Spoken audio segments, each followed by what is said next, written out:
एक गांव में एक गरीब किसान रहता था। उसका नाम रामचंद्र था।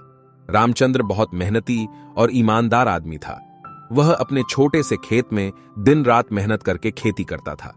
उसका खेत हमेशा फलता फूलता रहता था। उसे उसके मित्रों और गांव वालों की बहुत सराहना मिलती थी। एक दिन गांव में एक धनी व्यापारी आया। उसका नाम हरिश्चंद्र था। हरिश्चंद्र के पास बहुत सारी संपत्ति थी और उसकी नजर गरीब लोगों की संपत्ति पर ही रहती थी।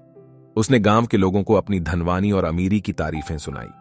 हरिश्चंद्र ने रामचंद्र के खेत की खूब वाह-वाह सुनी और उसने उसे देखने का फैसला किया। उसने रामचंद्र के पास जाकर कहा, रामचंद्र, तुम्हारे खेत में कैसे इतनी फसल उगती है? मैं तुम्हारे खेत को खरीदना चाहता हूं। रामचंद्र बहुत खुश हुआ, लेकिन उसने पैसों के लिए लालच नहीं किया। उसने कहा, हरिश्चंद्र जी, ये खेत मेरी मेहनत और ईमानदारी का फल है। मैं इसे किसी को नहीं बेच सकता।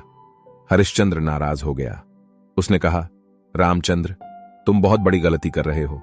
मैं तुम्हें धनवान और अमीर बना सकता हूं। रामचंद्र ने चिंताजनक चेहरे से कहा, हरिश्चंद्र जी, धन और संपत्ति का होना मेरे लिए सबसे महत्वपूर्ण नहीं है। मुझे सिर्फ खुशहाली और शांति चाहिए।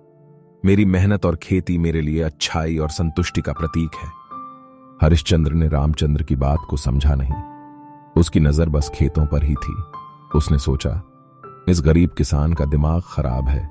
उसकी सोच और मेरी सोच बहुत अलग है। हरिश्चंद्र ने अपनी धनवानी और अमीरी के सपने में इतना खो गया था कि दिन भर उसके मन को शांति नहीं मिली। रात को उसने सोते अचानक एक सपना देखा। उसने अपने खेत में से खुद को खेती करते हुए देखा। वह अपनी फसलों को खराब कर देता है और उसे उजड़ा देखता है।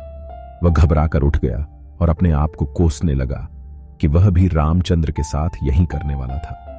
हरिश्चंद्र उठते ही रामचंद्र के पास गया और उससे माफी मांगते हुए कहा, रामचंद्र, मुझे अपनी गलती का एहसास हो गया है। मैं अपनी लालच की वजह से तुम्हारी मेहनत को खत्म करने की कोशिश करने वाला था। तुमने सच्चाई और ईमानदारी की महत्ता सिखाई है। मुझे गर्व होगा अगर तुम मेरे मित्र बनो। रामचंद्र ने हरिश्चंद्र को गले लगाया और कहा, हरिश्चंद्र जी, हम अपनी गलतियों से ही सीखते हैं। लालच हमारे मन को दुख और असंतुष्टि का कारण बनाता है।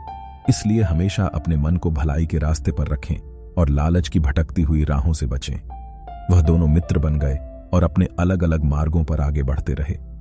रामचंद्र का खेत हमेशा फलता फूलता रहा और हरिश्चंद्र ने खुद भी खेती की शुरुआत की और अपने अमीरी के सपनों को छोड़ शांतिपूर्ण ढंग से काम करना शुरू कर दिया।